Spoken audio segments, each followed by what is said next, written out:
Good evening, everybody. Red Sox collector Dan McGraw here, making a quick video. This is a little bit of a little different video for me. This is just going to be a commentary about a story that a coworker of mine told me this morning that blew my mind and is a great example of what is wrong with our hobby right now.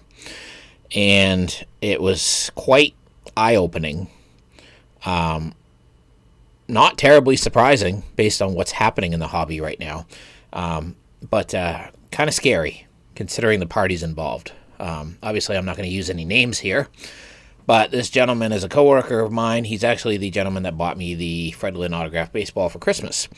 He is a collector. He's more of an investor, so to speak. He has a bunch of cards that he just sent last week to PSA. He was showing me the boxes when he came into work. I don't know what the contents of the boxes are, but he did place a rather large order with PSA.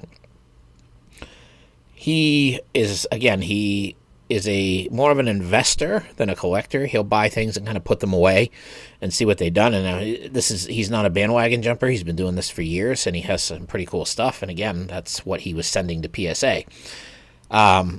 But he told me a story today that was just very disturbing and quite scary, honestly, and just puts a very black eye on the hobby. So his experience, or in this case, his wife's experience. His wife went to our local Walmart yesterday morning after he had received I guess you could say, a tip about the stocking times of the local Walmart as far as when they receive shipment and when they would stock the items. Now, it was an interesting story. What he told me is that the items actually come from outside the store, and they are brought in and stocked by a group of individuals when they come in. And apparently the shipment comes in on Tuesday mornings. Well, he had his wife go to the local Walmart with his 8-year-old daughter, and they got into the area where the sports cards are located, which is basically the very far right-hand register in the store. And apparently, when they got there, there was a older couple, a heavy-set woman and an older gentleman there, with each had 2 shopping carts. And they were standing there basically blocking the entire area while the gentleman came in and stocked the shelves. At which point, my coworker's wife stepped forward and tried to start taking a few things off the shelf, at which she was very angrily told to wait her turn. Well, wait in line, you can come in next. These 2 individuals had the intention of pretty much buying everything that was coming in on the shelves. At which point, his 8-year-old daughter tried to step in and grab something off the shelf. The woman turned around and smacked his daughter and told her to back up the B word to an 8-year-old. I could not believe it when he told me this story. His wife called him. They called the police, and the police essentially came, and just an absolute embarrassment for these people. Shame on them. They pretty much, from what he said, bought over $1,000 worth of merchandise that they clearly were turning around and flipping, and getting violent with an 8-year-old child and a woman who is, from what I understand, a very small woman, and getting it to the point where the police had to be called to intervene. It's just very disturbing. But unfortunately, there's people like this out there. This is probably how these people make their living. They probably buy this stuff and are flipping it at incredible profits. And this is probably how they make their living. And they were trying to defend their turf, so to speak. Well, it's nobody's turf. It's Walmart, for crying out loud. I can only imagine if this would have happened to me and this happened to my daughter. That woman would be in jail, and I would probably be right there with her. In fact, there's probably a better chance that I'd be in jail than she would. She'd probably be in the hospital. Sorry. Woman or no woman, if somebody hit my child over a box of sports cards, I would have gone through the roof. This guy, my coworker, is one of the most even-keeled, mild-mannered, soft-spoken people you will ever meet. And he was beside himself. And when he was telling me this story, he was very calm about it, but he basically played it up to the point where, okay, well, what's done is done. It's no big deal. I would have been pressing charges against that woman. Absolutely. Absolutely. Now, when he said hit, maybe it was just they pushed her back. I don't know exactly. I wasn't there, and I'm getting the story secondhand. So, but by his account, she was like smacked with an open hand, like, back up, get away.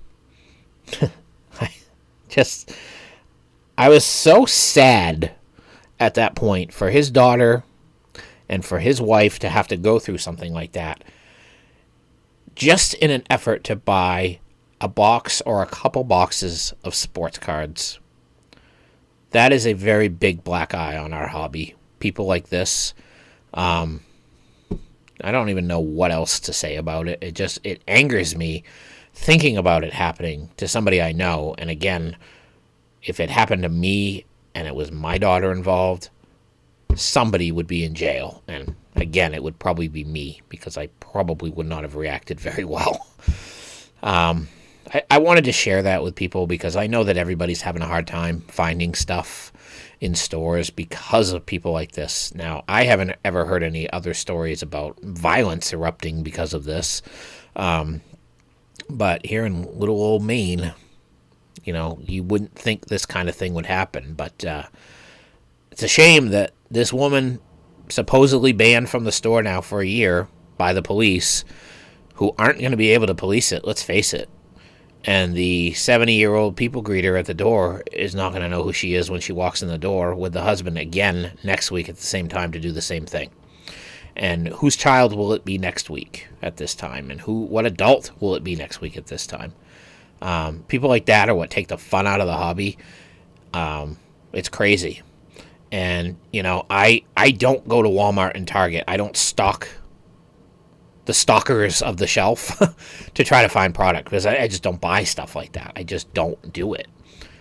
If I was at Walmart and saw a full shelf and I could buy blasters of whatever for $19.98 a blaster and flip them for $50, $60, $70, $100 online, would I not buy a couple while I was there? I'm not going to lie. Yes, I would. Because who wouldn't do that? Who wouldn't take that opportunity? Would I buy everything and put it on my credit card in an attempt to make a killing on the items? I would like to think I wouldn't. But who knows? The temptation at the time might just be so much.